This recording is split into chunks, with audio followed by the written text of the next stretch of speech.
গোসল ফরজ অবস্থায় গোসল না করে কি সাহারি খাওয়া যাবে? রোজা রাখা অবস্থায় স্বপ্নদোষ বা কামভাবের জন্য মজি বের হলে কিংবা বীর্যপাত হলে কি রোজার কোনো ক্ষতি হয়? রমাদান মাসে মহিলারা রান্না করার সময় কি লবণ চেক করতে পারবেন? রোজা রাখা অবস্থায় কি হিজামা করা যাবে? রমজানে উমরা করার বিশেষ কোনো ফজিলত আছে কিনা? উমরা করার কি নির্দিষ্ট কোনো সময় আছে? ঘুম থেকে উঠতে না পারার কারণে সাহারি খেতে না পারলে কি রোজা হবে? মহিলাদেরও কি মিসওয়াক করতে হবে? মহিলাগণ কি মিসওয়াক করলে হাদিস বর্ণিত সওয়াব পাবেন? রোজার নিয়ত কখন থেকে করতে হবে? আজানের কতক্ষণ আগে সাহারি খেয়ে শেষ করা উচিত? রোজা রাখা অবস্থায় পিরিয়ড হয়ে গেলে করণীয় কি? সাহারির মূল ও উত্তম সময় কখন? প্রিয় দর্শক, আর বিলম্ব না করে চলুন আপনাদের প্রশ্ন উত্তর দেওয়ার পালায় প্রবেশ করি। বেলাল হোসেন আপনি লিখেছেন, জীবনের অনেক রোজা কাজা রয়ে গেছে, এখন কি আমি আগে পেছনের রোজাগুলো কাজা আদায় করব নাকি এই রমজানের রোজাগুলো আগে রাখবো? দেখুন, জীবনের যদি অনেক রোজা আপনার কাজা হয়ে থাকে ইতিপূর্বে, তাহলে সেক্ষেত্রে সে রোজাগুলো এই রমজানের আগে আগে আপনার রেখে ফেলা উচিত ছিল, কর্তব্য ছিল। এখন তো রমজান চলেই এসেছে, অতএব এই রমজানের রোজাগুলো আপনাকে রাখতে হবে। এই রমজান শেষ হওয়ার সঙ্গে সঙ্গেই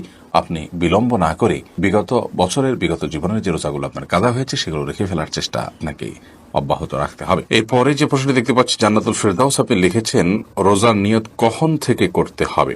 ফরজ রোজার নিয়ত এটি রাতের গভীরে, অর্থাৎ রাতেই করতে হবে, রাতের মধ্যভাগে কিংবা শুরুতে, শেষে, যেভাবেই হোক সাদিকের আগে আগে রাতের মধ্যেই করতে হবে জমহুর উলামাদের মতে, অর্থাৎ মালিকি, শাফি এবং হাম্বলি ফোকাহে কেরামের মতে। তবে ফোকাহে আহনাফ এর মতে দিনের বেলায় দ্বিপ্রহরের আগে আগে নিয়ত করলেও কিন্তু রমজানের ফরজ রোজা আদায় হয়ে যাবে।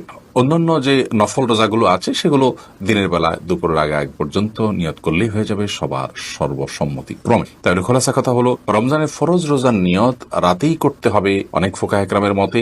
তবে হানাফি ফোকাহে কেরামের মতে ইমাম আবু হানিফা রাহিমাহুল্লাহর মাযহাব অনুপাতে, তার থট অনুযায়ী দিনের দুপুরের আগ পর্যন্ত যদি এই সময়ের মধ্যেও নিয়ত করে ফেলে কেউ, তাতেও তার রমজানের ফরজ রোজা আদায় হয়ে যাবে। তবে শর্ত হলো এর মধ্যে পান বা আহার বা রোজা ভঙ্গকারী কোনো কিছু না করে থাকতে হবে। মিজান হাসান আপনি লিখেছেন, রমজানে উমরা করার বিশেষ কোনো ফজিলত আছে কিনা? উমরা করার কি নির্দিষ্ট কোনো সময় আছে? রমজানে উমরা করার ফজিলত রয়েছে। নবী করিম সাল্লাল্লাহু আলাইহি ওয়াসাল্লাম থেকে হাদিস বর্ণিত হয়েছে, উমরাতুন ফি রমাদান তা'দিলু হাজ্জাতাম মাই, অর্থাৎ রমাদান মাসে কেউ যদি উমরা করে তাহলে তার মর্যাদা হলো সে আমার সাথে হজের যে সওয়াব নবী করিম সাল্লাল্লাহু আলাইহি ওয়াসাল্লাম বলছেন তার সাথে হজ করলে যে সওয়াব হতো সেরকম সওয়াবের ভাগীদার হবেন রমাদান মাসে কি উমরা করলে। তবে এই উমরার কোনো নির্দিষ্ট সময়সীমা নেই। রমাদানের প্রথম দিন থেকে নিয়ে একেবারে শেষ দিন পর্যন্ত যে কোনো সময় উমরা করলে ইনশাআল্লাহ বিইذনিল্লাহ এই সওয়াবের ভাগীদার হওয়া যাবে। এরপর প্রশ্ন করেছেন রূপা খানম, আপনি লিখেছেন, মহিলাদেরও কি মিসওয়াক করতে হবে? মহিলাগণও কি মিসওয়াক করলে হাদিস বর্ণিত সওয়াব পাবেন? এর উত্তর হলো, মহিলাগণ মিসওয়াক করতে পারবেন, বরং করা উচিত। নবী করিম সাল্লাল্লাহু আলাইহি ওয়াসাল্লামের যে সমস্ত নির্দেশনা পুরুষদের জন্য বিশেষভাবে নয়, পুরুষদেরকে নির্দিষ্ট করে তিনি বলেননি, সেটা নারী পুরুষ সকলের জন্য প্রযোজ্য। মেসওয়াকের ক্ষেত্রে নবী আলাইহিস সালামের যে হাদিসগুলো সেগুলোকে আমরা ঘাটলে দেখি, সেই হাদিসগুলোতে তিনি নারী বা পুরুষকে আলাদা করে মেনশন করে বলেননি যেটা অমুকদের জন্য প্রযোজ্য, বরং তিনি সাধারণভাবে বলেছেন বিধায় নারী পুরুষ সকলের জন্য প্রযোজ্য। তাছাড়া মেসওয়াকের যে উপকারিতা সেটা পুরুষদের উপর যেরকম বর্তায় নারীদের উপর একইভাবে বর্তায়, বিধায় তারাও অধিক পরিমাণে মেসওয়াক করবেন। মেসওয়াকের যে জায়গাগুলো আছে সেগুলোতে মেসওয়াক অধিক পরিমাণে করবেন। মেসওয়াক বিষয়ে আমাদের একটা ভিডিও বক্তব্য আছে, কোন কোন জায়গায় মেসওয়াক করতে হবে, 7টি জায়গায় মেসওয়াক করার কথা বিভিন্ন হাদিস থেকে আমরা জানতে পারি, সেগুলোকে আমরা একত্র করে দিয়েছি। সেই জায়গাগুলোতে একজন পুরুষ যেমন মেসওয়াক করার চেষ্টা করবেন, একজন নারীও তার মতো করে মেসওয়াক করার চেষ্টা করবেন। রমাদান মাসে সিয়াম রেখে দিনের বেলা মেসওয়াক করা যায়। নবী করিম সাল্লাল্লাহু আলাইহি ওয়াসাল্লাম এত বেশি সংখ্যক মেসওয়াক করেছেন রমজান মাসে রোজা রেখে যে আয়েশা রাদিয়াল্লাহু তাআলা বলেছেন গুণে শেষ করা কঠিন হবে। ভাই মামুনুর রশিদ আপনি লিখেছেন, ঘুম থেকে উঠতে না পারার কারণে সাহারি খেতে না পারলে কি রোজা হবে? সাহারি খাওয়া কি আবশ্যক? যদি রমাদান মাসে কেউ ভোর রাতে সাহারি খেতে ওঠার সুযোগ না পান, এর মধ্যে ফজরের ওয়াক্ত হয়ে গেছে, অর্থাৎ সাহারি খাওয়ার কোনো সুযোগই তিনি পেলেন না, তাহলে সেই ক্ষেত্রে তার রোজা হবে কিনা? উত্তর হলো তার রোজা হয়ে যাবে, তার সিয়াম হয়ে যাবে। এবং তিনি যদি কোনো কিছু না খেয়ে থাকেন, না পান করে থাকেন, অর্থাৎ সবে সাদিক থেকে নিয়ে, তাহলে সেক্ষেত্রে আলহামদুলিল্লাহ তার রোজা বিশুদ্ধ হয়ে যাবে। সাহারি খাওয়া এটি রমজান মাসে বা রমজানের বাইরে যে কোনো রোজার জন্য ফরজ বা আবশ্যিক কোনো বিষয় নয়। সাহারি খাওয়া এটি সুন্নাহ। সাহারি খাবারের মধ্যে বরকত রয়েছে, কিন্তু কোনো কারণে কেউ সাহারি খেতে পারলেন না, তারপরও তার রোজা হয়ে যাবে, তার সিয়াম হয়ে যাবে ইনশাআল্লাহ তাআলা। এর পরের প্রশ্ন হলো, রমাদান মাসে মহিলারা রান্না করার সময় কি লবণ চেক করতে পারবেন? আমাদের মা বোনরা রমাদান মাসে রান্না করতে গিয়ে বা যে কোনো পুরুষও রান্না করতে গিয়ে যদি তরকারির লবণ চেক করতে হয়, স্বাদ চেক করতে হয়, তাহলে সেক্ষেত্রে সেটি তার জন্য জায়েজ হবে যদি এই চেকটা হয় জিহ্বা দিয়ে এবং চেক করে সাথে সাথে আবার থুতুর মাধ্যমে তিনি সেটাকে পরিষ্কার করে ফেলে দেন, অর্থাৎ গলাধকরণ না গেলেন, তাহলে সেক্ষেত্রে সেটি জায়েজ হবে। যদিও এটা অ্যাভয়েড করতে পারলে সেটা বেটার এবং উত্তম। যদি কারোর সন্দেহ হয় যে রান্নাটা ঠিক মতো হলো কি হলো না, মানুষ খেতে পারবে কি পারবে না, লবণ হলো কি হলো না, কম বা বেশি হলো কিনা, তাহলে সেক্ষেত্রে তিনি পরখ করতে পারবেন। তবে জিহ্বার আগায় নিয়ে সেটাকে আবার খুব ভালোভাবে থুতুর সাথে ফেলে দেওয়ার চেষ্টা তাকে করতে হবে, তিনি ফেলে দিতে হবে। এর মাধ্যমে ইনশাআল্লাহ তাআলা তার এই চেক করাটা জায়েজ হবে। তবে যাদের মোটামুটি অনুমান হয়ে গেছে, আন্দাজ হয়ে গেছে, খুব একটা প্রয়োজন হয় না, তারা এটা অ্যাভয়েড করতে পারলে অবশ্যই বেটার এবং ভালো। এরপর ইমাম হোসেন আপনি লিখেছেন, রোজা রাখা অবস্থায় কি হিজামা করা যাবে? রোজা রাখা অবস্থায় হিজামা করা যাবে কিনা, হিজামা করলে রোজা ভঙ্গ হবে কিনা, এ বিষয়ে কাপিং থেরাপি বা হিজামা যেটাকে আমরা বলছি, এইটিকে এ বিষয়ে ফোকাহ একরামের মধ্যে দুটি মত রয়েছে। বেশিরভাগ ফোকাহ একরামের মতেই হিজামা করলে রোজা ভঙ্গ হবে না, কারণ আবু সাঈদ খুদরি রাদিয়াল্লাহু তাআলা বর্ণিত সেই প্রসিদ্ধ হাদিসটি থেকে আমরা জানতে পারি নবী করিম সাল্লাল্লাহু আলাইহি ওয়াসাল্লাম রোজা রাখা অবস্থায়, সিয়ামরত অবস্থায় তিনি হিজামা গ্রহণ করেছেন, অতএব এটি রোজা ভঙ্গ করবে না। এটি হলো জমহুর উলামা ইকরামের মত। যদিও ফোকাহে হানাবেলা বা আহমদ ইবনে হাম্বল রাহিমাহুল্লাহর যে থট, সেই থটের অনুসারে উলামা ইকরামের কেউ যেমন ইবনে তাইমিয়া রাহিমাহুল্লাহ, ইবনে বাজ রাহিমাহুল্লাহ, ইবনে উসাইমিন রাহিমাহুল্লাহ সহ অনেকের মতেই যদি রোজা রাখা অবস্থায় কেউ হেজামা করেন তাহলে তার রোজা ভঙ্গ হয়ে যাবে। এবং এক্ষেত্রে তারা সেই হাদিস দিয়ে দলিল দিয়ে থাকেন যে হাদিসে নবী আলাইহিস সালাম বলেছেন, আফতার আল হাজিমু ওয়াল মাহজুম।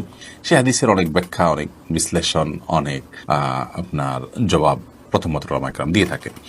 যাই হোক, তো খোলাসা কথা হলো যে জমহুর বা সংখ্যাগরিষ্ঠ আমাদের মতে হিজামা করলে রোজা ভঙ্গ হবে না।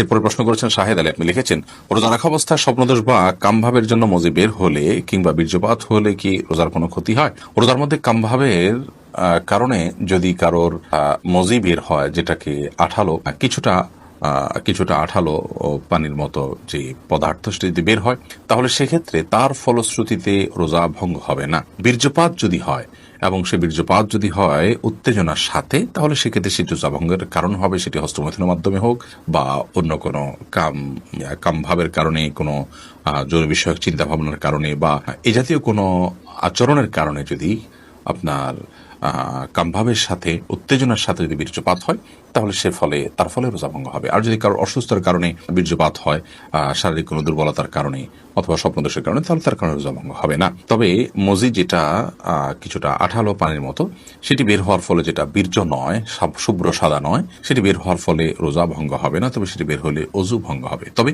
রোজা রেখে আপনার মজি বের হতে পারে এরকম কোন চিন্তা ভাবনা, কল্পনা বা আচরণ থেকে বিরত থাকা উচিত। সিয়ামের যে মৌলিক লক্ষ্য আছে সেই লক্ষ্য সাধনের স্বার্থে এবং প্রয়োজনে। সাকিব হাসান আপনি লিখেছেন, গোসল ফরজ অবস্থায় গোসল না করে কি সাহরি খাওয়া যাবে? যদি কারোর গোসল ফরজ হয়, তাহলে গোসল ফরজ অবস্থায় যদি আপনি সাহরি খেয়ে নেন, এই কারণে যে এখন গোসল করতে গেলে সাহরি খাওয়ার সময় আর থাকবে না, অথবা যে কারণেই হোক না কেন যে আমি পরে গোসল করব, তাহলে তার ফলেও সিয়াম হয়ে যাবে, কোনো অসুবিধা নেই। তবে অবশ্যই ফজরের সালাত আদায়ের প্রয়োজনে ফজরের সালাতের আগে আপনাকে ফরজ গোসল করতে হবে। কিন্তু গোসল ফরজ হওয়া অবস্থায়, অর্থাৎ শরীর অপবিত্র অবস্থায় যদি কেউ খাদ্য গ্রহণ করেন এবং সাহরি খেয়ে ফেলেন বা রোজা নিয়ত করেন, তাতেও রোজা হয়ে যাবে, সাহরি হয়ে যাবে, কোনো অসুবিধা নেই। যদিও গোসল করে তারপরে খেতে পারলে সেটা উত্তম, তা বলাই বাহুল্য। তানজিনা আপনি লিখেছেন, রোজা রাখা অবস্থায় পিরিয়ড হয়ে গেলে করণীয় কি? পিরিয়ড যদি হয়ে যায়, তাহলে ওই দিনের যে সিয়ামটা আছে, ওই সিয়ামটা আপনাকে পরবর্তীতে রমজানের পরে রেখে দিতে হবে। আর পিরিয়ড হয়ে গেছে, এখন আপনি অন্য রোজাদার সামনে আপনি খাদ্য গ্রহণ ইত্যাদি থেকে বঞ্চিত থাকবেন এবং ওইভাবে পার করবেন। মাজেদ মুন্সি আপনি লিখেছেন, সাহরির মূল ও উত্তম সময় কখন? আজানের কতক্ষণ আগে সাহরি খেয়ে শেষ করা উচিত? দেখুন, সাহরির মূল এবং উত্তম সময় হলো রাতের শেষ প্রহর, রাতের 3 ভাগের শেষ ভাগ বলতে পারেন, এবং বিশেষ করে আজানের অন্তত 10-15 মিনিট আগে সাহরি খেয়ে শেষ করবেন। এটি হলো সবচেয়ে উত্তম সময় সাহরির জন্য। যদি আপনি তার একটু আগে খেয়ে ফেলেন, তাতেও সাহরির যে সওয়াব সেটি আদায় হয়ে যাবে। সাহরির ক্ষেত্রে বেশ অনেকগুলো জিজ্ঞাসা আছে, একটা ভিডিও ক্লিপ আছে আমাদের, সেখানে আমরা সাহরি সম্পর্কিত কমন 10টি প্রশ্নের উত্তর দেওয়ার চেষ্টা করেছি। সেই ভিডিওটি দেখে নিলে আশা করি এই বিষয়ে সমস্ত জিজ্ঞাসাগুলো আপনার সমাধান পেয়ে যাবেন। তবে মৌলিকভাবে এটুকু বলে রাখি যে রাতে আপনি ঘুম থেকে ওঠার পর দুপুর রাত থেকে, অর্থাৎ মাঝরাত থেকে নিয়ে ভোর রাত একটা ফজর আজানের আগ পর্যন্ত, সুবহ সাদিকের আগ পর্যন্ত যে কোনো সময় আপনি খেলেই সেটা সাহরি হিসাবে বিবেচিত হবে, বিশেষ করে ভোর রাতের শেষ প্রহরে 1/3 ভিতরে শেষ অংশে। আর একেবারে শেষের দিকে খাওয়াটা হলো উত্তম সওয়াবের কাজ, সুন্নাহ, বিশেষভাবে ফজিলতপূর্ণ।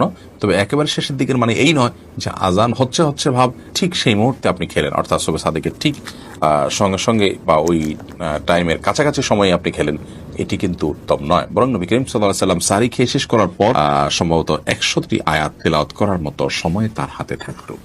সে বিষয়টি আমাদের মাথায় থাকা উচিত।